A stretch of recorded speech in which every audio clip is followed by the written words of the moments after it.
Hello, everyone, and welcome once again to another masterpiece conversation where we get to talk about things that are happening in our lives and how do we continue to grow and learn, leverage the experience that we have from each other and just be better every day.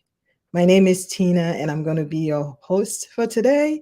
Last time when we talked, we started a conversation around crucial conversations. And I'm so excited that we get to continue this conversation because that is so important that we all learn. And again, it's the learning piece of it. We all learn how to communicate because that is important. That is something we do every day, verbally, non verbally, but we are always communicating. And so today we are going to have Sherene again join us. For those of you who missed the last session that we had, you have to go back and listen to it. But let me share with you a little bit about Sherene. She has about 15 years of experience in training and development. She is a friend and a colleague from a past job that we've worked together. She's done training. She's facilitated different meetings across different industries from retail to technology and healthcare.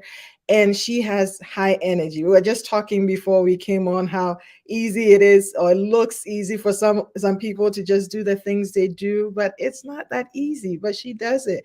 And I love the way she brings that passion and the engagement to the conversation. And if you missed out on the conversation last time, I want you to go back on the page here on Masterpiece Facebook page and then just go back and listen to it. And by the way, if you are joining us, I want you to tell me where you're joining us from.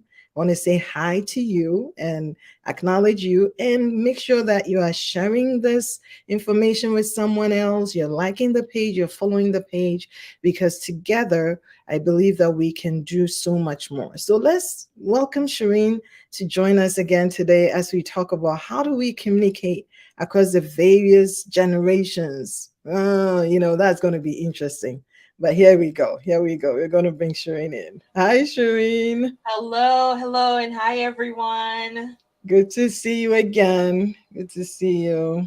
Yes, happy to be So, here. so, so excited again that we get to have you talk to us today as we continue this conversation about crucial conversations. So, Shireen, some people missed out last time we talked, right? So you have to give your intro again as to who is Shireen and give them a gist of who Shireen is because I may not have done good justice to that, You bio. did wonderful. You did wonderful. So, hi again. Welcome to No New Faces, and maybe some of you who saw me last week, not last week, the week before. Shereen, I live in Connecticut. I'm on the east side of the United States, and it's snowing outside actually. So, Right. whoop de doo. We're overdue for snow though, Tina. We haven't had a snowstorm in like since January started, so we need See? something. Uh-huh. Yeah. And I am a proud mother of three beautiful girls, and I am Amazing. married, and my husband is just wonderful as well. And so I'm happy to talk to us about communicating, right? It's so having three girls, having a spouse, having siblings and relatives that views are different from mine, right? Conversations are bound to get difficult. So I'm excited to share some of that with you guys today. Amazing. So conversations can become difficult across different groups, right? Whether it's at work or it's at home, we have all these different generations that we are talking to. And I think it's a good time to recap what is crucial conversations again. You said it the last time, but again, someone may not have joined us. They're watching today, and we want to talk about crucial conversations. What is the big deal about that? Absolutely. So a lot of times people have one definition in their mind about crucial conversations. The fact that you and I are arguing, that's a crucial conversation. But a lot of times that's not it. There's a little bit more to it than just us having differing opinion. So differing opinion is one, but then the stakes are high. When I say stakes are high, there's a risk. There's something, if we don't agree or if we don't talk about it or if we don't figure out how to come to a resolution, it could get uglier, right? It could get just worse. Something is going to damage our relationship, damage our working relationship, whatever that looks like. And then the third piece, which is to me one of the critical pieces that we can't miss that makes a conversation become crucial, is the emotions. And a lot of you are saying, oh, I know how to handle my emotions. No, you don't.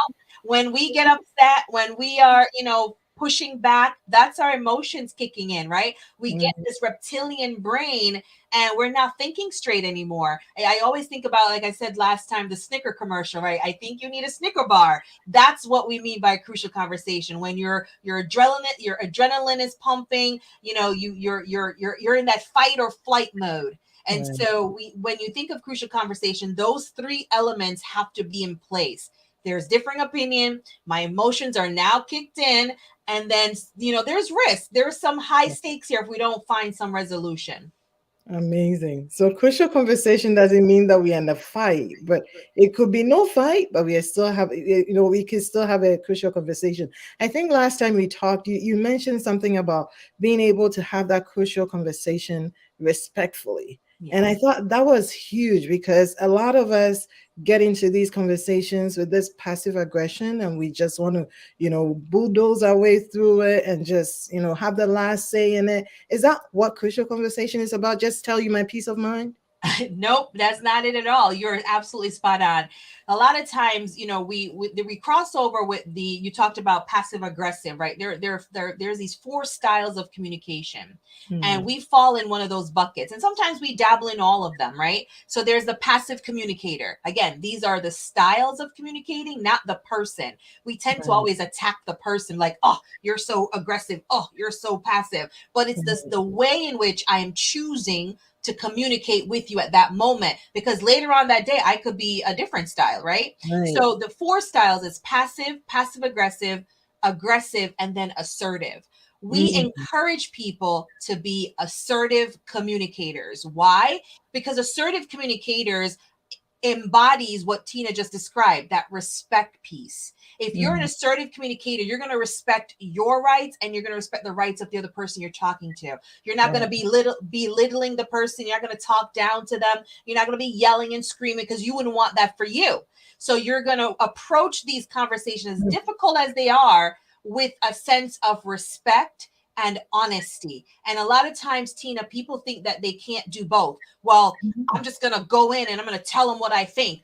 And that's being honest. I'm being direct. Yeah, but think about how the person feels, right? mm, How do they feel after the conversation? So that's what we have to keep in mind is I could be honest and respectful. And respect is I'm going to treat you the way I want to be treated, in a sense that I want to be heard. So that means you want to be heard. So I'm going to give you that mm. opportunity to be heard as well. Sherene, this is so good. Hi, Rosemary. Good to see you. And for those of you who are joining today, if you missed last 2 weeks when we had a conversation, you want to go back and listen. And we are going to have a crucial conversation, workshop that is going to span 3 weeks in June. And I'm going to share the information with you by next week or so. And you're going to sign up. It's just 25 spots that we have, I believe, and Shereen will be facilitating that conversation. But you have to be committed to that three, sessions that we are having because this is a $300 worth of, slot that we are giving it for free. So we want you to respect that, right? And then engage with that because these are tools that you don't ever like master it to them, to the max. We all have to keep on going back and learning it and learning it. But Yeah. I love the way you said the different personality. It's not really like it's a person. So now let's bring it to the generational, communication because sometimes we attack the people, Mm-hmm. like these young kids, Mm-hmm. like these type of people, and then immediately the conversation that was supposed to be constructive starts to go south. So Yeah. how do we manage these different um generational communications that we have, because we have them at home, we Yeah. have them at work, we have them in church, we have in different places, Yeah. and sometimes it just doesn't work as we want it to, and we Right. blame them as Yep. opposed to, how do we Yeah. look at that? Yeah. So last time I think I talked about this concept of what is your goal and Mm, what is your intent? What are you trying to get out of this conversation? And so when you start to attack and blame and punish individuals in your choice of words or your choice of actions, then you're most likely not going to get to the results that you want. And so we have to go into these conversations. What is it I want? Well, I want to come to some I want this person to tell me why they did what they did, or I want them to, share with me whatever happened. And but if you go in there attacking and using judgmental words, then the person's going to go on the defense. They're going to be like, why are you coming at me like that? Right. And you talk about generations. So earlier, I mentioned to you about, you have your children, Yeah. have your spouse. That's a Yeah. different style of communicating. The way I communicate with my husband is so different from how I communicate with my children, and the way Mhm. I communicate with my mother, the way I communicate with my father. And I'm going to stop at those two for a second. My mom and my dad, they're Caribbean born. And Mm. my dad is one of the most conservative individuals I've ever met. And my Wow. mother is the opposite. She's the most loosey goosey, whatever flows your way type of person, right? Yeah. And so when I'm communicating with my parents, it's a different style. I Yeah. don't communicate with my dad the same way I communicate with my mother. My dad is a Mm. very black and white, get to the point. My mother is the type that if you don't say how are you doing, mom, she'll be mad at you. My dad don't care. He don't care if you say how you doing. He's like, hello, can I help you? What do you need? Okay, I got it, right? And he's done. He doesn't stay like 3 minutes on the phone. My mother stays like an hour or Mm. two, right? And so Mm. understanding who you're talking with is another key element in helping your conversations get better. Wow. Understanding the style of the individual and Mm. adjusting yourself, not changing. You're not going to become, Right. Right. what's the word? You're not going to become all crazy like 1 minute you're here, 1 minute you're there, but you're going to be aware and alert about, okay, if I'm talking to Tina is a very detail oriented person. So I got to come with my materials. And if I don't have it, then I could say to Tina, I don't have it, so she knows, right? And Mm. not fake the funk, because then she's going to see right through it, and that could frustrate her. And guess what? Now we're butting heads. Now she's not listening. Now, and not that I can control Tina's emotions, but I can come prepared because I Right. understand her style. Now, Mm. that goes with your grandparents, children, teenagers, the same thing. Teenagers are a little bit trickier, and we were all teenagers, right? I You remember know. when you were a teenager, were I you know. too, right? Right. So we were once teenagers and Yeah. young people. In my house, I have a 7-year-old and I have a 15-year-old. Oh boy. Right. So Mm-hmm. communicating with my 7-year-old, I have to remember, oh my gosh, she's 7. She's not 15. And I Yes. remember one time I communicated her in a way that I'm like, oh my gosh, the poor kid start crying because she's like, mommy, why you gotta be so mean? I'm like, oh my gosh, I'm so sorry. You're 7. And I totally forgot, right? That your mental capacity to absorb what I'm trying to say is not there yet. But my 15-year-old, on the other hand, the same, I could talk to her that way because her mental capacity is almost there to comprehend what I'm trying to say. Mm. So we have to learn to shift and move in and out of our style, because it's going to help us have better dialogue with the individuals around us. I don't know if that makes sense or That that was makes so much sense. But Shireen, this is where I play the devil's advocate. And I said, absolutely. this is exactly what I've been doing all my life. And yes, it doesn't always work, but it seems to work somehow. But I don't really know the impact it's having on my receivers, right? The people that I communicate with, my Mm-hmm. customers, my coworkers, and all that. But this is me. Take it or leave it. Is Mm. this something that is so innate in us that we cannot learn? Because, like I told you, I mean, you taught this class years ago. I took it. I have kept a lot of things I learned. I keep using them over and over again, and I've had to learn, and I keep learning. It's just not natural to me. Yeah. So if let me just go there a bit. Like someone is listening and thinking, well, this is me, this is how I talk, this is how I go into conversations, this is how direct I can be, and you take it or leave it. Is that something that is so innate in us that we cannot change or learn how to adjust ourselves? Not Mm-hmm. change, maybe like change our personality, Mm-hmm. maybe just adjust how we do things. After all, for a lot of us who are, people of faith, we communicate, say the truth in love, right? At Yeah. least, right? Yeah. So Yeah. let's talk about that. Yeah. You hit it. You said it. You can change. There's the beauty about change is that people people don't like change. We don't. because we get comfortable in our space. This, like you said, this is Absolutely. who I am, and take it or leave it, right? So Yeah. we stay stuck, Yeah. and we don't want to move from where we are. And Right. so it's now when you ask me the question, Shereen, can we really move out of that? Absolutely. You have a choice. You Mm. are choosing to stay where you are. You are choosing to say, I'm not going to let nobody tell me how to be. That is you. You are choosing that. Nobody can take that away from you. And we're not saying to change for the name of, for the sake of Yeah. changing, but I'm asking you to take a look at your conversations, and Mm. are you getting what you need from them? If you coming into a room and bulldozing and everybody's cowering and afraid of you in that conference room, if that's what you want, that's what you're going to get. Mm. If you're okay with that, there's nothing I can tell you to do about that, because if you don't see a problem in it, I can't tell you that there's a problem. You have to also see it, right? Yeah. You have to recognize that this isn't working, right? So Mhm. many years Mhm. ago, like I mentioned in the last session, I used to communicate very passively and it wasn't working, but I had to figure out how to shift. Now, am I a passive person by heart? Yes. By nature, I'm passive. But when I'm communicating with a leader, my director, I have to switch. I have to be very direct. I have to be very upfront because I need to get what I need out of it, and so that that person can get what they need from me. So we Mm. have to make a choice, Tina, that we're going to shift. Can we learn these? Absolutely. These are skills.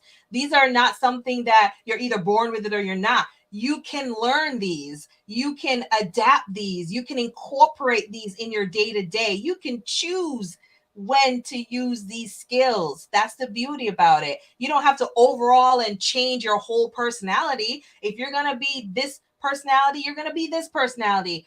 But look at how people are reacting and responding to you. And if you are comfortable with that, and if you're getting your results, then I don't have anything to say to you about changing. Then you're getting what you need out of it. But people are afraid of you. People don't want to talk to you. People don't speak up in the meeting because they're afraid you're going to just beat them down. Is that the leadership style you want? Is that the relationship that you want to have with people? In the church, same thing. You go to church and everybody's afraid of you. When they go to these board meetings, they're afraid to speak up because they're Yeah. afraid of what you're going to say and do, right? So Right. how, are we going to dominate? Are we going to just punish people, blame people?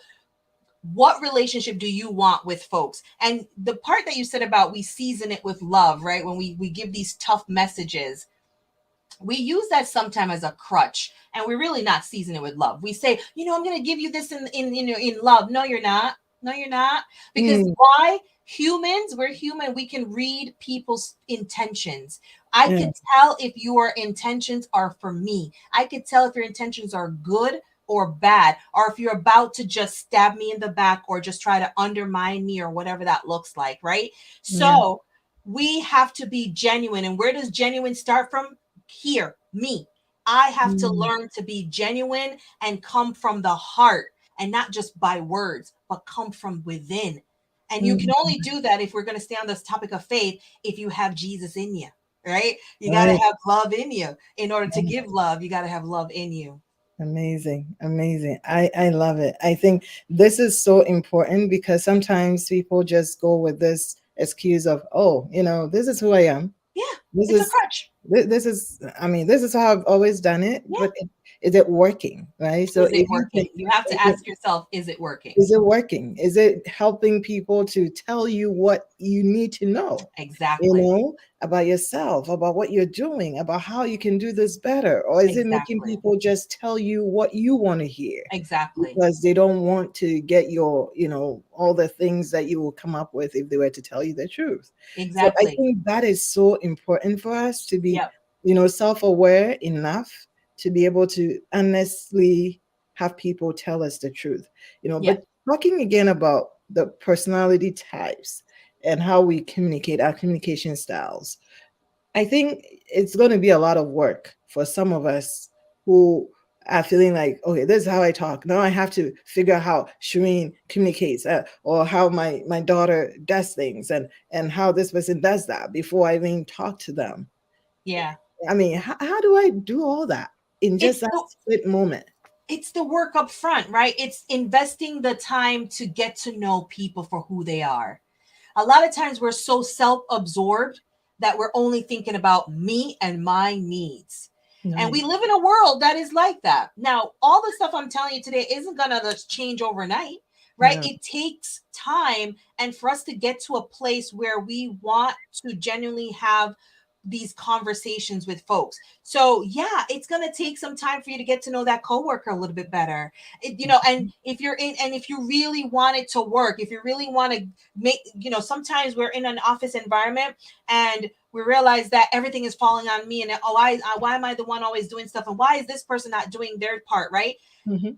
We get caught up in all of this because we just don't take the time. And a lot of times I tell teams, when I work with organizations and they have team building activities, get to know your colleagues' personality. And it's going to take time. It's not going to happen overnight. You're not just going to be like, oh, I know Tina now, so definitely let me talk to her this way. No, you're going to mess up. And we have to be okay with making mistakes and learning from them, right? Mm. I might talk to Tina today and it didn't go so well. I have an opportunity to make it better next week, or I have an opportunity to make it better tomorrow. But we have to be consciously wanting to do that. It's work. Nothing is easy. If you want good, you're gonna have to work at it, right? Oh boy. Nothing comes easy. So we have to go to work on this one. We have to make Yeah, sure you that we are do. understanding our kids. So we cannot use, even if you have two kids, they're all different. Is what Yeah, you're saying. yeah. They're all They are different. different. They're So I different. have to learn You how to can't. talk to person A versus, well, but I don't want it to be like I'm differentiating. I No, you mean, won't be. You're acknowledging, and your kids will what's the word, that your kids will appreciate you for that. That you're mm, not putting me in a box that I'm just like Susie, I'm just like Peter. I'm not. You understand who I am. There's so many research out there, and I tap a little bit into the psychology of this, right? The psychologists in me want to say and human behavior is something that we all need to get better at. If right. we took the time to get to know the individuals we are around, and Mm, we take the time to get to know people at work, so why can't we get to know, if you had your boss, right? Your boss is the VP of your department and you're the director of your department, and you have a direct report. Do you talk to your VP and your direct reports probably the same way? no, No. no. Why is that? Because you know your boss's style. You know what your boss likes and what your boss doesn't like, right? You Mhm, know that if your boss says the deadline is tomorrow, the deadline is tomorrow. There's no wiggle room. Whereas your mhm, direct reports, you give them a deadline, but because you're communicating with a different way, you might say, okay, we can push that out. It's all right. Or I understand your family dynamics, blah, blah, blah. Your style, it ebbs and flows. And we call that situational leadership. It's the same at home. You mhm. have two kids, they are not the same. No, even if they're twins, they're not the same, right? Mm, Even if they're not the same. So the way you communicate with them, they will appreciate that you, mom or dad or the guardian, is taking the time to recognize that I'm different. So I have two girls who are 17 months apart. They act like they're twins, but they're so different in their personality. It drives me mhm, crazy because I have to remember that one is a very passive communicator and the other one is a very direct communicator. And so she wow, just speaks her mind and she just shares what she wants to share. Whereas the other one, I have to sit down, Tina, and I have to probe and probe and what's wrong and okay, what happened. Whereas the other one, she'll just come out and tell me, mommy, this happened. So I have to now, one, put on my listening ears for one kid, but the other kid, I got to now talk a little bit more because she is not as forthright as the other child. If mm, I treated them the same, it would make one of them get frustrated, right? One of them would not either. I'm going to shut down one and another one frustrated. I'm going to do more damage than good. wow. Does that help? I That see helps. Rosemary says right. I don't know what she's saying right too. Yes, all right. I know, right? But I think that you mentioned something as you were talking, that if we were to, take the time to do the work of getting to know people and then getting to even know like the people very close to us, like family, because sometimes we have this, I feel like it's an assumption issue where we just assume Mm-hmm. that this person is like this, or this person we heard that this person is like this. So without even getting the time to meet the person or interact or do anything, we have our own perception. We Yep. have our own mind about the person. Let's talk a bit about how perceptions and assumptions Yeah. hinder this ability to have a good conversation with Yeah. people, or a true relationship with Yeah. people. Yeah. Yeah, you're right. So there's two words I'm going to share right now. There's biases and there's stories that we tell ourselves about people. And Mm. so one, we go into conversations or with individuals with biases in our mind, right? So we if you're black, then I have a bias that, well, you get it. You understand the hardship of black people. Let me tell you a story. When I came to the United States, in growing up in Jamaica, Jamaica is very diverse. We have Indians, Chinese, people from Syria, all over. We're a melting pot of personalities. I went to school with, Caucasian kids, Indian kids, all these kids. So when I came to America, and obviously I'm black, right? They Mm. assumed that I understood the American black struggles. No, I didn't, because I didn't grow up with that history or that perception, right? Yeah. So because of that bias, people approached me a certain way and they were like confused because they're like, why aren't you getting riled up? I'm like, because I don't know what you're getting riled up about. I don't know that history. I don't know it. I grew up with all this different culture. I have nothing against the white man, the Indian man, I have nothing against any of these people. But here in America, there's a history, there's a It makes a story, history. and I Mm-hmm. had to learn it. But because of the bias, it caused tension between me and other black people, Yeah. right? Because they're like, because you're black, you just, they assume I should know. The stories that we tell ourselves. We Mm. see someone and we tell ourselves something in our head about it, and we run with that perception. We run with that story, and everything that we see, we want to make fit our story. So if I walk into the office one morning and I say good morning to Julie and Julie doesn't respond to me, then I'm like, Julie, she's so rude. She doesn't say morning to people. She's such a, I don't even know why she's on our team. And I go on with that story, right? And I tell myself some other colorful stuff about Julie. Poor Julie didn't even hear me. Poor Julie was too busy typing, right? But I make these stories in my head. Now Mm. Julie comes see me at lunchtime. Hey, Sherene, you want to go to lunch? I'm like, no, I'm busy. I give Julie an attitude. Why am I giving Julie an attitude? Because of this morning, right? Because Yeah. I want everything in my head to fit that story. So we have these perceptions and stories that we tell ourselves about people, or Mm. what we heard someone say, that, Uncle Bill, he's such and such, or Auntie Julie, she's such and such, or Cousin Trish, she's blah blah blah. We believe those stories without even knowing for ourselves. How do we know for ourselves, Tina? We gotta work at it. We gotta ask questions. We gotta get to know people. We gotta talk.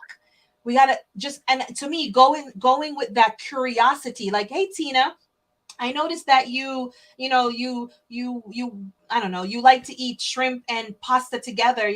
Tell me about that. Well, did you make that yourself? Right? Get to know people, talk, right? Mhm. Just ask people questions. Don't assume that because Tina does something a certain way that's how it is. She may have a story behind it, but we don't take the time, Tina. We don't take the time to get to know people. We Right. just rush into it because we all just want what we want, and we miss those opportunities to get to know people. Amazing. We miss those opportunities to get to know people. We do. And sometimes we miss it with the kids. We miss it with the friends. We miss it with even long-standing people that we should be better at, but it's just we're not doing it because we're too much in a hurry. To Yeah, we either, have too much going on. We're yeah. too busy. I was talking to a lady just now at church who I've texted her like 50 million times and she never responded, but just a minute ago she was, because now so now I learned about her, like, don't text her.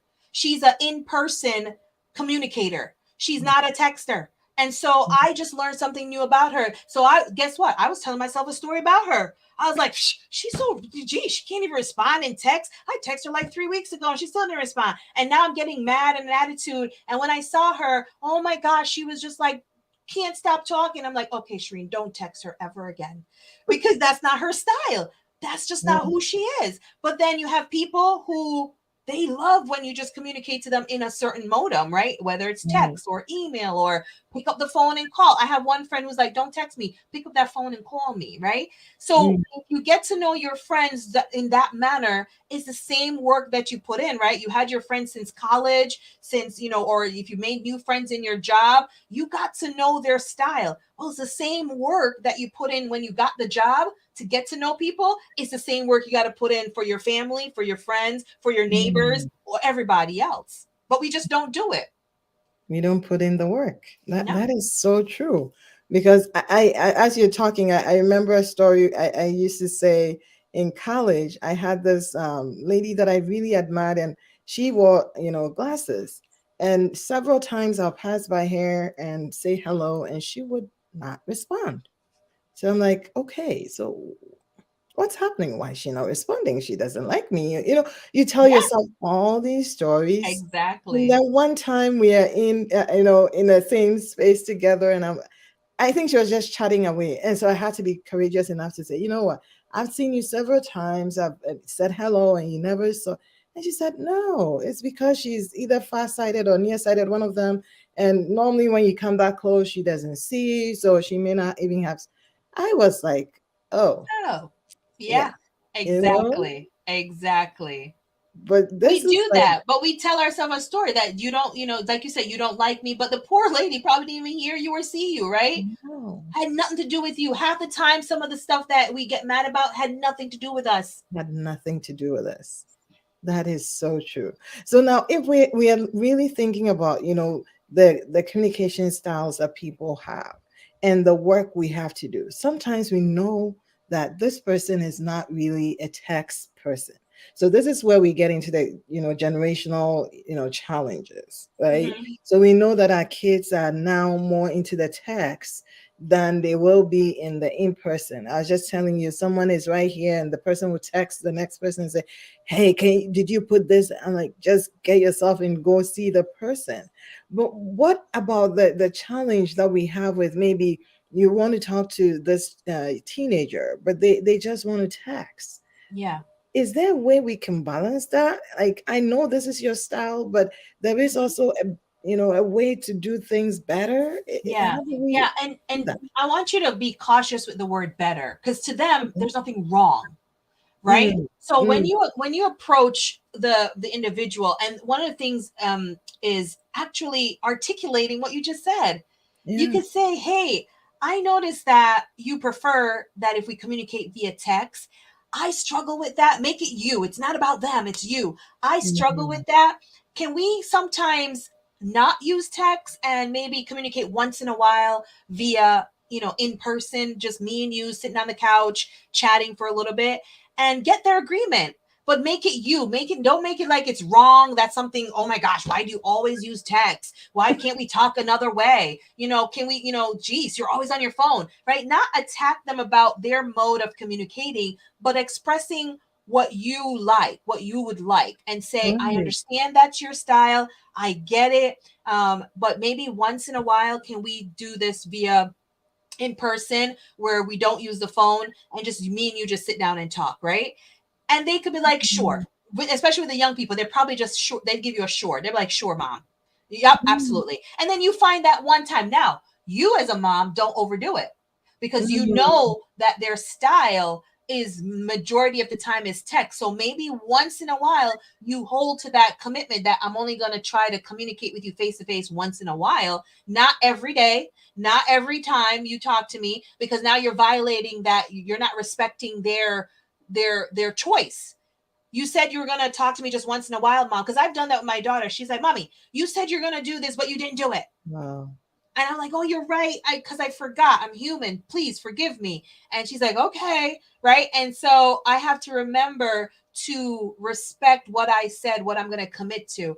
And, and sometimes you're the parent. Sometimes we forget that we're the parent. Put your foot down. But what's the impact of you putting your foot down? Because Mm, it depends on your child's personality. Now I have three girls. One kid, I could be like, I could be like this, and she's very okay with that because she likes right, structure. She likes that stuff. right. But the other kid, it doesn't work well with that person, right? So I have to, and you're going to do trial and error. You're going to try to put forth a style towards a person, and it may not work. It may backfire on you, and that's okay. It's a learning opportunity. And Right. us for us to be comfortable to say I'm sorry or I made a mistake. That's another key thing too, Tina. We don't like Mm-mm. apologizing. We don't like to own up. And Mm-mm. that's that accountability piece. We have to hold ourselves accountable. And Sherene. We hold ourselves accountable. So you're talking about like a black parent is going to have to hold him or herself accountable and say sorry to their kid. I mean, African style type of thing. I I mean, know. that is like, Yeah. Yeah, it's yeah, not. and again, it's up to you. It's up to you. If you've tried this for 12 years, your kid is 15, for 12 years, or your kid is 17, 18, for 12 years, you've tried the African style and it ain't working, they still ain't talking to you, they still mad at you, then you need to do something different, darling. And only if you want to. If you Only if don't you want want to and you to. don't care, then continue with your style. Like my dad never changed. He's still Jamaican and he's still conservative and he still keeps his style. But I've learned how to communicate with him with his style. So Mm, I chose. He didn't have to change. I didn't ask him to change. But, mm, and you know what's so funny? As my dad got older, he did shift a little bit. He won't admit it, but I could see the yeah, shift. And because grandkids came along and, we're living in America, it's different. He eventually, it took time, but he eventually shifted. But it didn't change who he was. My dad is still the same person. But how he communicates with us, he's learned to hold back a little bit, for better or for worse. He's not as harsh and blunt as he used to be, because I remember one time he said something to me, oh my gosh, it was so hurtful. I couldn't hold back. I cried. And he was like, why are you crying? I'm like, because of what you said. And he's like, I didn't realize what I said was so hurtful. I'm like, yes, it was. And so if you don't share feedback and let people know how their style is affecting you, they're not mm, going to change either. They're not going to want to change. So it's a 200% accountability, Tina. You're wow, holding yourself accountable for the truth, but you also hold the other person accountable by sharing your truth with them, wow. sharing what you're seeing with them. So like so Yeah. Tina, yesterday when I was talking to you, you said a couple of things in that meeting that I didn't quite understand. And frankly, it really hurt my feelings that you took credit for all the work and didn't even acknowledge my part in the project. Can you help me understand what was going on, and why, why would you take credit for everything knowing that you and I worked on it together? That's courage. Like you said, it takes courage for Yes, us to it's get there, but it courage. takes practice. But if you don't say that to Tina, if I don't say how I didn't like what you did in that meeting and I just hold it in and I keep that grudge, Mm, resentment, anger, how you think our relationship is going to go? I'm going to be fake. I'm going to be yes, smiling at you, but I'm actually angry, right? yes. All of that, it's like a trickle effect, right? It all has consequences. Oh boy, Shireen, there's so much fakeness. And I don't do good with fake things. I mean, sometimes I look at things, I'm like, okay, I'm not even going to go there because it's just not real, Yeah. But I think one thing that you said about sharing feedback, I have had so many kids, especially those who we have in our mentoring, program. And you have had them also for communication, and you saw how that goes. And it's been that the sharing of feedback sometimes doesn't really work with a lot of, you know, the parents we have. So in that case, what do we do with the kids? Because it keeps them more internalizing things. They Mm-hmm. cannot be bold enough to share, because even when they have the courage to share, the parents are like, well, you cannot talk to me that way, or I am the parent, I do whatever I want. Well, whatever. So Mm-hmm. we don't get these kids to be assertive. Mm-hmm. We don't want them to be, passive or aggressive, but we want them to get to that place of being assertive. And I think that sometimes when we don't give them that room at home to be able to speak up, even if it's not what we would typically agree with, Mm-hmm. we miss out on the opportunity to give them that practice they need to be assertive when they're outside. Yes. Am I Yep. saying something? Yeah, you are absolutely right. There's this balance that we have to, as parents, there's a balance. There is, yes, I'm going to allow you to share your thoughts, but you Right. still got to be respectful. So Absolutely. it's right. And it's also for us as parents not to catch an attitude. We have to listen, We have to be Mm-mm. intentionally listening, Yeah. and not listen for what we want to hear, but listen to the truth, listen to the heart of where it's coming from. And that's Mm-hmm. hard. That's hard because you want to just shut them down. You want to say, "What are you talking about? You can't talk to me that way." Right? We cop an attitude with our teenagers because we're looking at them through a lens of they're adults, or we're looking at them through a lens that they're attacking us. But they are trying to figure out how to communicate with you. So for me, it was verbalizing how we're going to communicate with each other, what Mm-hmm. works and what doesn't work. So when my 15-year-old would say certain things, I'm like, see that right there? That doesn't work for me because what I'm hearing is XYZ. And she's like, but I don't have an attitude. Oh, look, you're getting an attitude, right? And so it's for us to be just as honest and frank with them, but be respectful of them because they're at a critical age where they're still trying to find themselves. They're trying to figure out who they are. They're not 12 anymore and they're not 18. They're kind of in this weird space of, Mm-mm. am I an adult? Am I not an adult? I want to be independent, but I have parents who are telling me I can't do this. And also, if you study the psychology of how the teenage brain works, they're still kids. They think Yes, they're that's grown, good. but they're still kids. So when we're communicating with them, it's kind of like having a grain of salt. Like, don't take what they're saying to you personal, because Yeah. that's how when we get an attitude, we're like, who you think you're talking to, right? So we cop an attitude and then it just goes downhill from there. But if we look at them through the lens of they're just learning how to communicate, and it's my job to help them figure out Mm. how to communicate better in a positive psychological safety area, right? Creating an environment, because what happens is if you attack your kid by the first word they say, even if it's wrong, because they don't know, they're just expressing themselves. If you attack them that way, they're going to shut down. They're not going to come back and share anything with you. And then months from now, you're going to wonder, oh no, that's not my kid. Yes, it is your kid, because you Mm. don't know them. My daughter actually said to me, she's like, Mommy, you don't know the half. You don't know who I am. I'm like, yeah, I do. And she's like, well, did you know I like blah blah blah? I'm like, yeah. And then she named a couple of things. I'm like, oh, I didn't know that.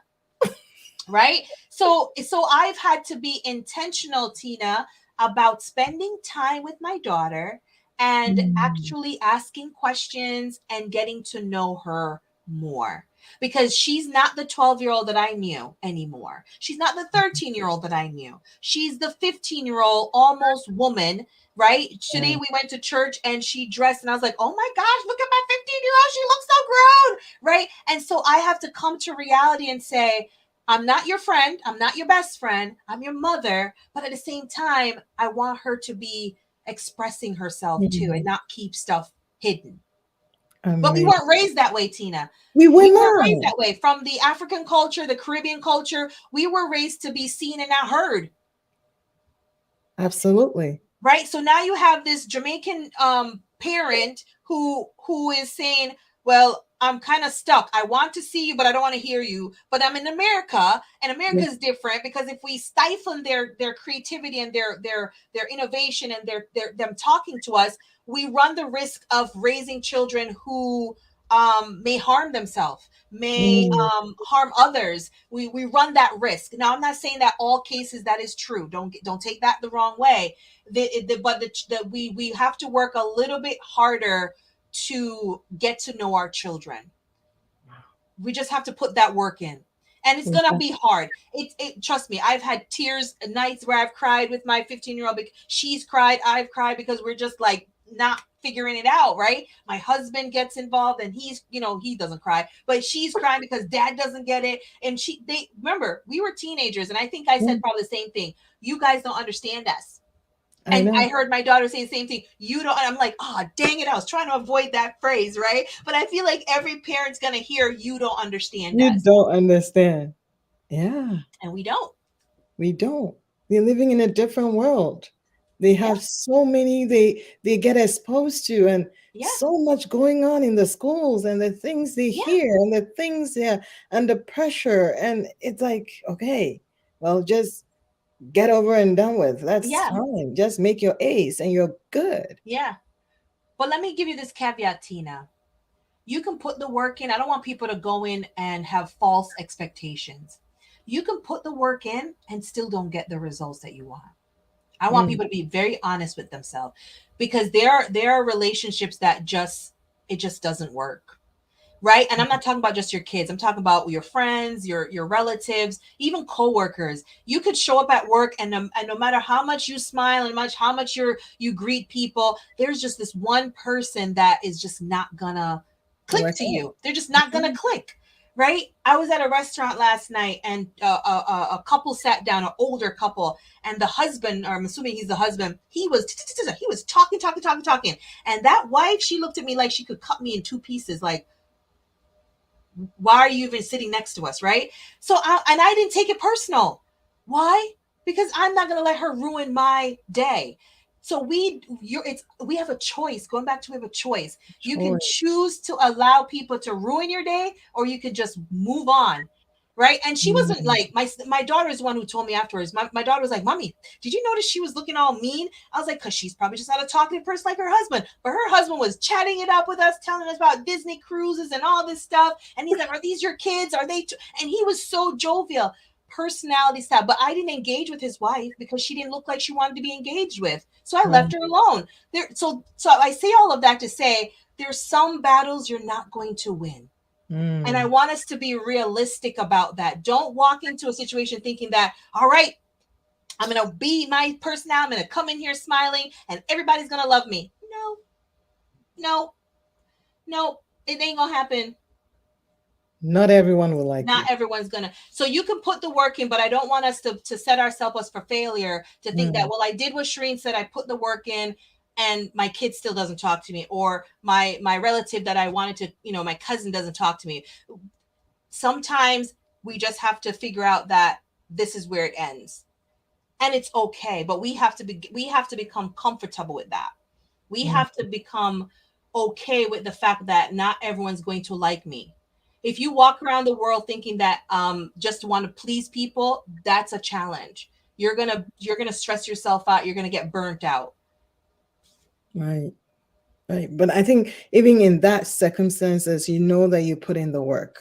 Hmm. You know that you did what you had to do. Yeah, you You tried. still you tried. You made a choice to at least go for Yeah, the best. yeah, Because it didn't work out that way.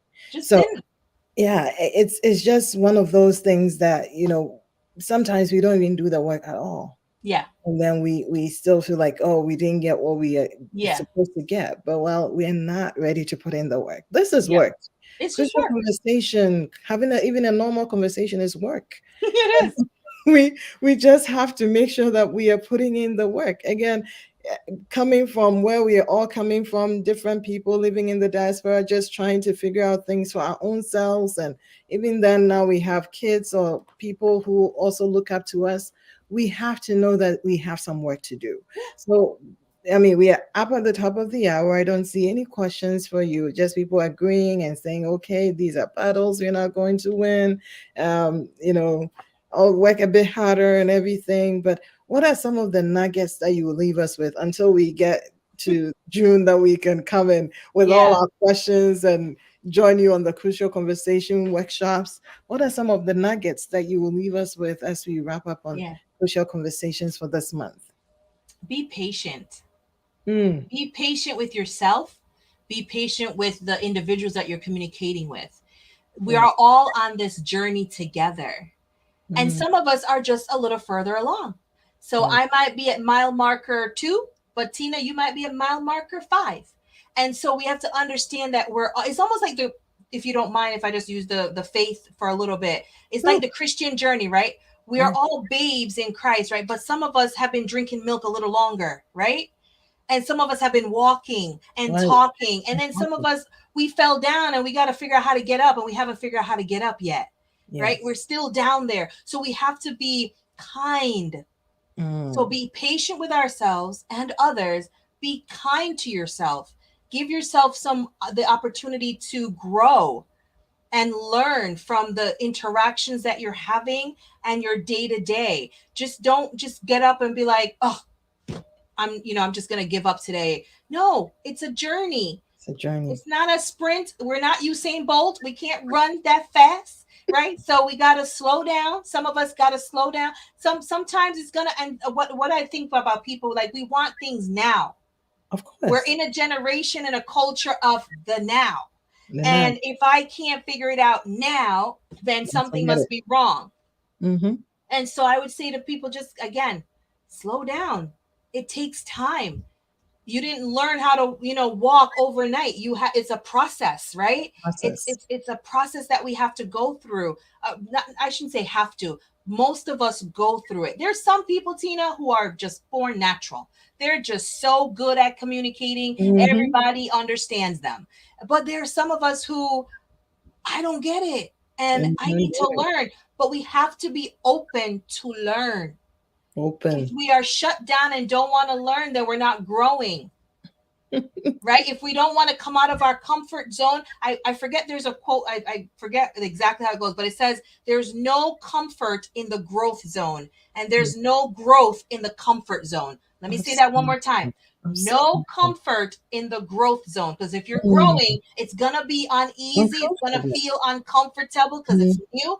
But then also, there's no growth if you stay in the comfort zone. If you're always just like, I'm gonna stay right here in my little box, I don't want to learn anything. I don't want to see nothing new. I don't want to know anything new. Then Yeah. you get what you get, and you can't. I always say to my kids, you get what you get, and you don't get upset.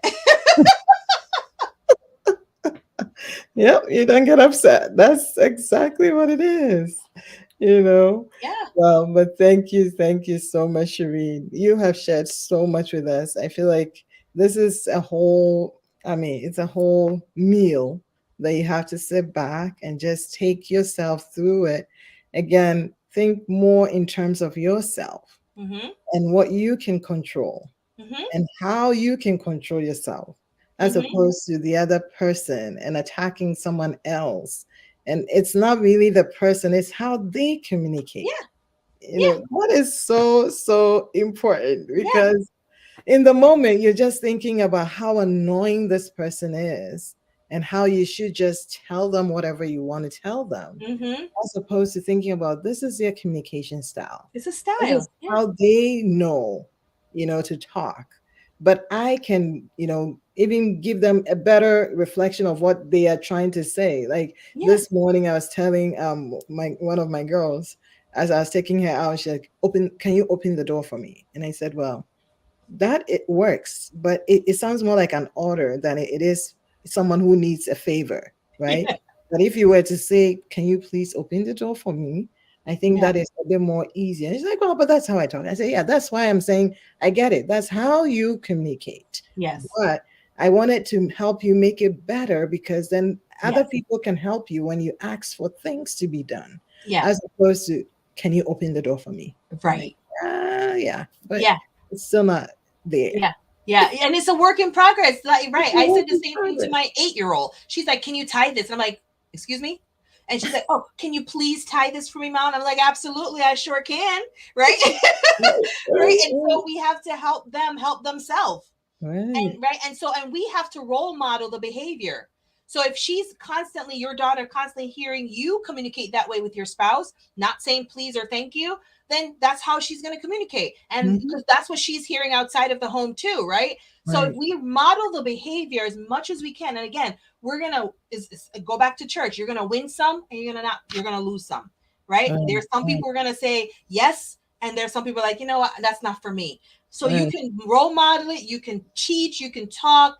It's still their choice to say, okay, mom, I get what you're trying to say. So that she can learn to say, when I'm speaking to mom, this is how I speak to mom. When I'm speaking to my Mhm. friends, this is how I speak to my friends. And that's what I'm trying to instill in my kids. When you're speaking to me, there's a different tone, there's a different attitude, there's a different language It's actually, a because I different need to put language. those please, I need you to put those thank yous in there, I need you to put a lot of sugar in there, right? I need to put a lot of love, because I'm not your friend.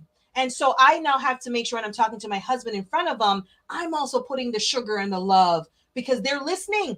Mhm. This morning my husband said, he looked at my 15-year-old, he's like, I see you, Sherene, she's all you. And I'm like, dang it, I gotta get better, because I can't have her be right. So we're all a work in progress, because she's imitating me, she's imitating what she sees and hears. So I have to be on guard all the time, like saying, okay, what am I showing, how am I showing up, Am I and am I showing showing up? up in a way that I want my kids to imitate. And the Mm. reason why too, Tina, I was talking to the same lady at church today. She said, I don't mind my kids speaking up because I do want my daughter to be the strong black woman because that's what America needs, right? To live here in America, you can't be passive forever. You're going Right. to have to figure out how to be bold and Mhm. courageous and speak up.